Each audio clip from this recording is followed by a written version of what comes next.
Hey, closet busters and bold move makers. It is time once again for Life Uncloseted. So I want you to gather around because it is time once again to kick down those closet doors of your life. We're here to escape our BS, explore our fears, and elevate our self-expression.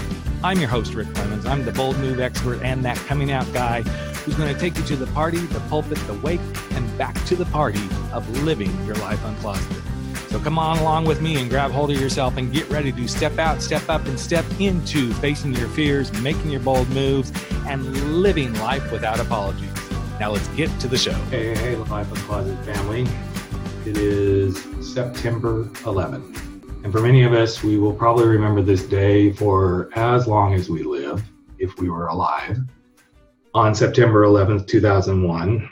And you notice I didn't open the show with the normal super upbeat, let's go do this. But I do want to invite you to consider breaking out of your closet today, whatever that closet may be.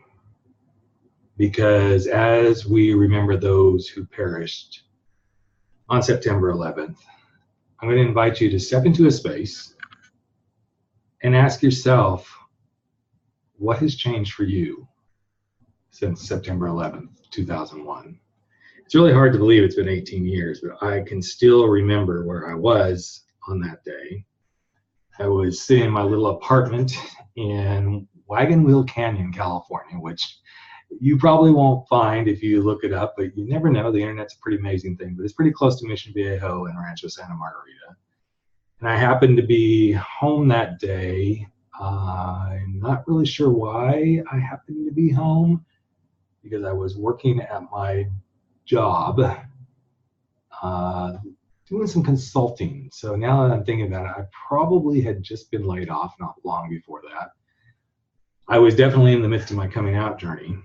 And I remember turning the TV on or having the TV on when all this was unfolding. And I do remember even calling my ex-wife and telling her kind of what was happening. And what has changed for me the most is that I found a new life. In fact, a month after that all happened, my partner and I went to New York. I was already scheduled to go because I was attending a trade show there. And he had never been to New York, and it was a very somber occasion for us to be there. And we could still, and those of you who may have listened to this podcast know from past years when I talk about 9/11, that we went to ground zero. We could still smell the smoke. It was a pretty sombering event. But what has changed most for me in my life is that I found myself since 9/11. And I'm living my truth since 9/11. And much of what I have brought out of the closet happened just before and just after 9/11.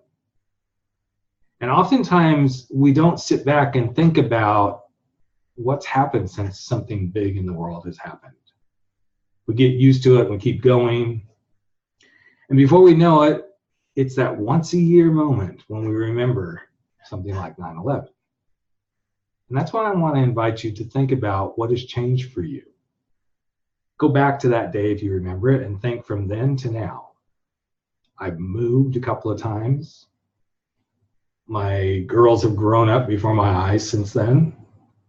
I've seen them both graduate from high school. One of them has graduated from college. The other one is pursuing college. I've seen my husband even graduate from college. And there's so many other things. I've watched my business grow and I've watched it fail. And I've watched myself grow into a different business person and take different directions.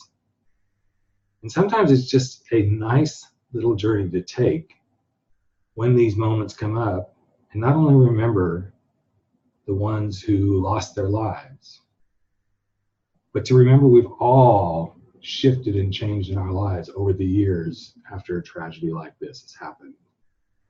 And whether it be John F. Kennedy or Martin Luther King being assassinated, or horrendous wildfires or floods, or hurricanes or tornadoes or 9/11, many things change.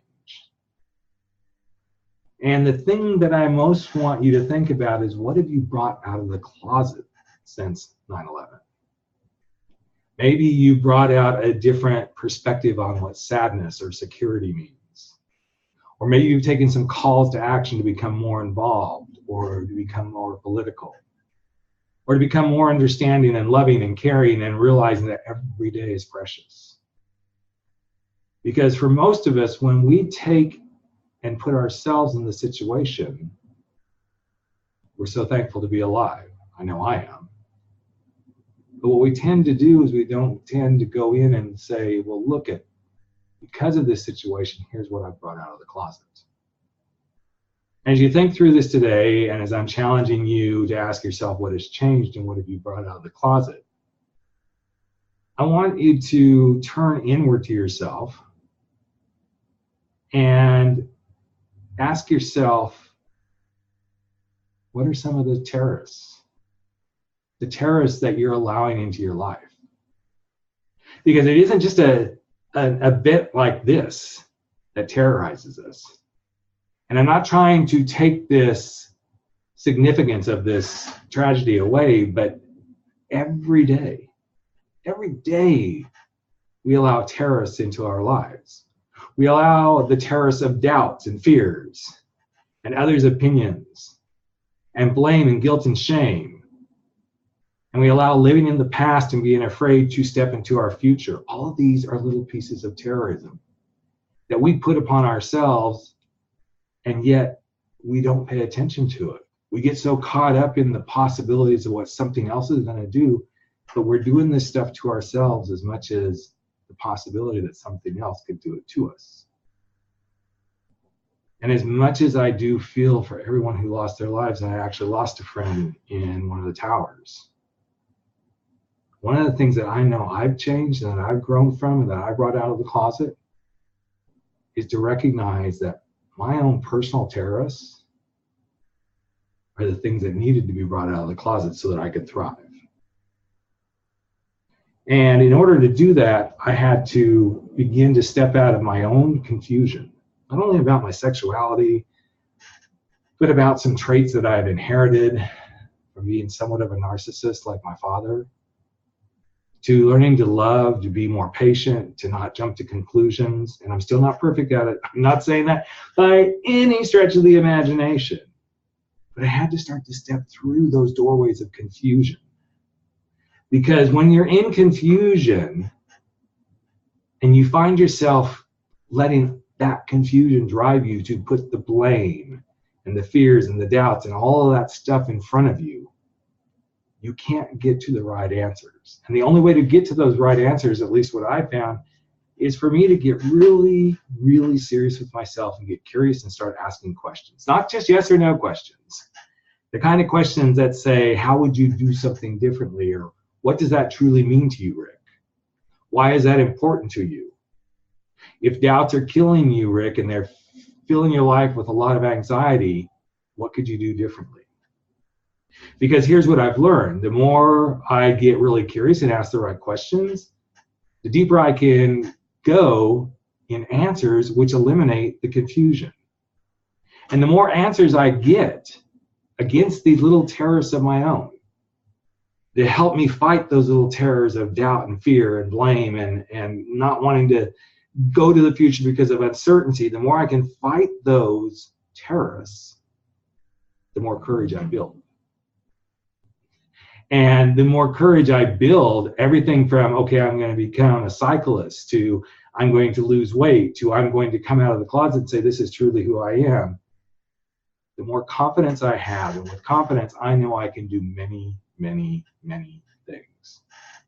Everything from being horribly in debt and getting out of it, to walking through the fires of, I'm going to come out of the closet and people are going to hate me. Hearts are going to be broken. I'm going to risk losing my own children.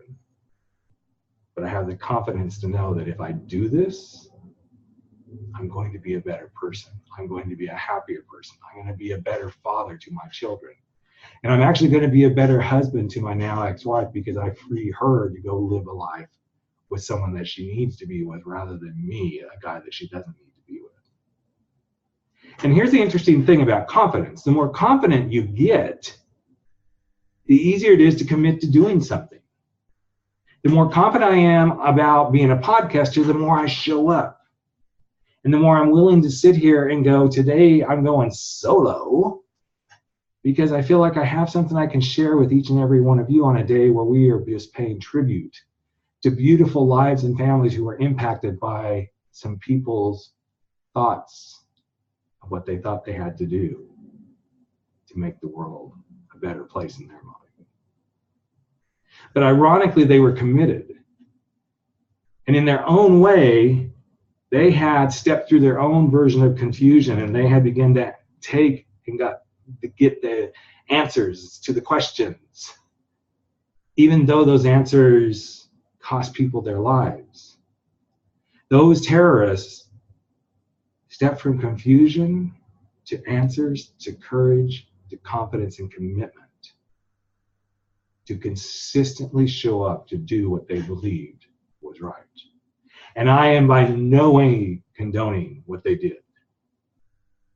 I'm using it as a parallel that when you step out of your confusion and you become more curious, you can build the courage and the confidence to go do the things you need to do and be committed to them in the right way for the right reasons. And you can consistently show up in your life outside of that closet, whatever that closet might be. If it's a closet of being in a relationship that's no longer working, it could be a closet where you're not sexually compatible with your partner, and it's not just about sex. But once you realize it's about sexually compatibility, then you start to say, well, we're not really even financially on the same page, and we're better off as roommates and friends, but we're not good together as a couple. Or maybe what you're confused about is sitting in that corner office going, I've got it all, but I'm fucking miserable. I can look out these corner windows and go, wow, so many people would love to be sitting here, but I'm confused because I'm in pain. I'm in anger. I'm letting the terrorists of my life in to destroy me when all I have to do is start asking the right questions and getting more curious about what would it look like if I wasn't sitting here staring out of the corner office windows, and instead I was doing the thing I most want to be doing. Because you see, those kind of the questions are the things that change you forever. No differently than what happened on 9/11. Changed the face of the planet, not only the country of the United States of America, and all of us Americans, but it changed the face of the planet. In fact, each and every time a terrorist gets away with more, it changes the face of the planet. But I'm going to invite you to also think of your own little terrorists. Every time you allow them, the doubts, the fears, the opinions of others, those crazy little feelings of blame and guilt and shame, the fear of going forward into the future or letting that past hold you back, when you allow those things into your life, what is the damage that you're doing that prevents you from stepping up to the plate, building the courage that you need, having the confidence to move forward, to commit to doing the thing that you most want to do so you can consistently show up in life the way you most desire to. Because you see, if we can't gain anything else from everything we already know about the tragedy of 9/11, I'm going to invite you to realize that the more you allow the terrorists in your life, the more you too will crumble like one of the Twin Towers. I hope you all take this message in today and commit to doing something for yourself that unclosets you. That unclosets you from the terrorists of your life and invites you to take a stand, to make a move, to quit making excuses, face your fears, and to go live an unapologetic life. Because you never know when you'll be called to take a step away from this life when you least expect it. Thank you all for being my listeners. And if you're struggling to live a life that you want, I'm just going to invite you to go to my website and click on the Unapologetic Life Assessment. That's all I'm going to say about it. I don't want to do a pitch here because this is a beautiful day.